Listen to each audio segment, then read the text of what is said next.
So Steve, 25 years ago, or better 26, was published Passion and Welfare, the album who have consecrated your career. Do you feel different from that, and how do you feel playing now your old songs?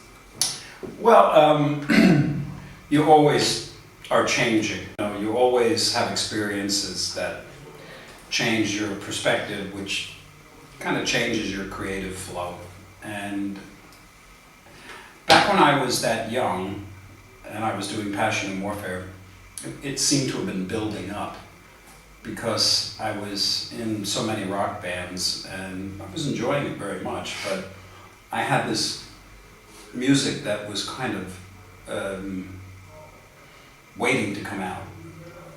And it took a while, but when it did, I was intense about it.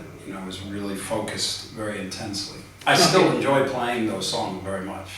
Okay, sure.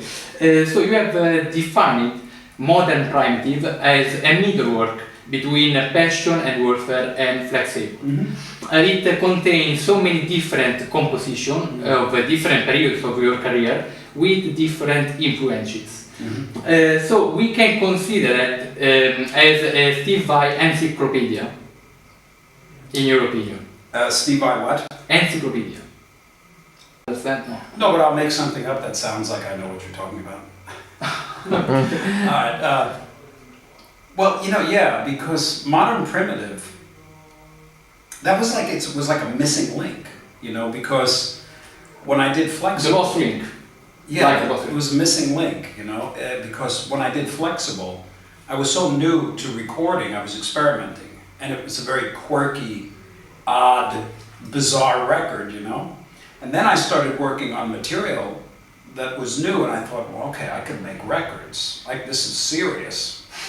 And then I started working on the material that most of it made it to modern primitive. But then I joined Alcatraz, that band Alcatraz, and I put modern primitive on the shelf. And then Passion and Warfare came, a record deal. So I started to work on all new material. I said, okay, I'm going to do all new material.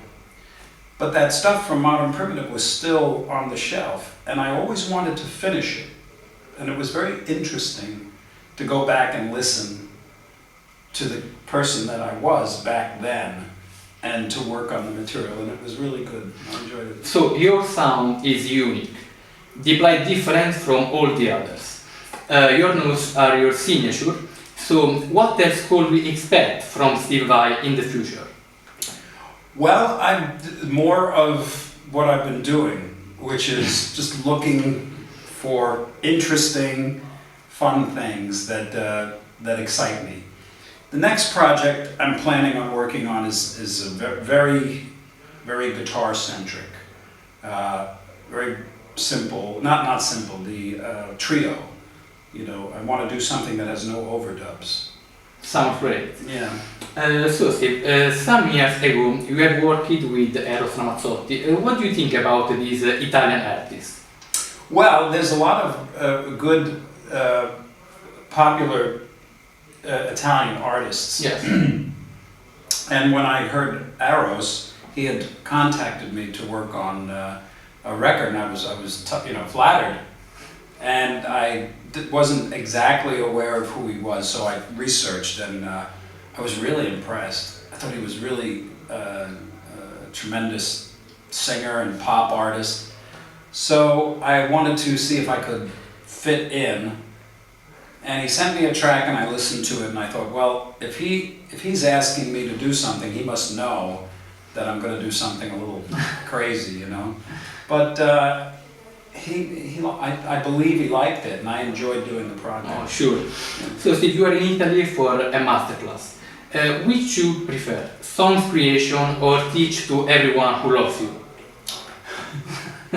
Well, I like it all. Okay. I love writing music. I love being inventive on the guitar. I enjoy touring. I enjoy recording. I enjoy teaching, speaking, because I've had such a blessed career. I've had so much, and so much experience, and I know what it feels like for a young musician to have those dreams and those hopes. And I like to talk to them to help them if I can, you know, to give them inspiration. Yes. That's why I do it. Thanks a lot for your time, Steve. Thank you. Okay.